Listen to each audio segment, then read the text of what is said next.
Syederalun Kapendam 4 Diponegoro, Kolonel Infanteri Bambang Hermanto menegaskan kejadian soal oknum anggota TNI yang mengamuk dan memaki pengendara lain di jalanan kota Semarang murni karena salah paham. Hal tersebut diungkapkan Bambang saat dikonfirmasi oleh Tribun News pada Minggu 5 Maret 2023. Kejadian tersebut terjadi pada Jumat 3 Maret 2023 sekitar pukul 6.45 waktu Indonesia Barat. Adapun kronologi peristiwanya bermula saat kendaraan mobil Toyota Sinta Silver yang dikendarai oleh seorang laki-laki berinisial NH memepet mobil Honda Freed yang dikendarai oknum anggota Kodim 0733 KS inisial ES di Jalanan Gajah Mada, Kota Semarang. Kendaraan Toyota Sinta tersebut diduga terus menghalanginya di sepanjang jalan.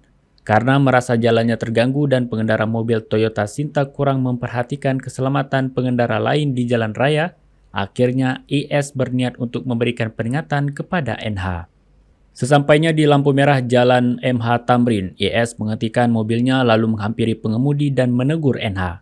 Pada saat itu terjadilah cekcok mulut karena keduanya sama-sama merasa benar. IS pun merasa terprovokasi dan naik pitam lalu mengambil sangkur dari dalam mobilnya.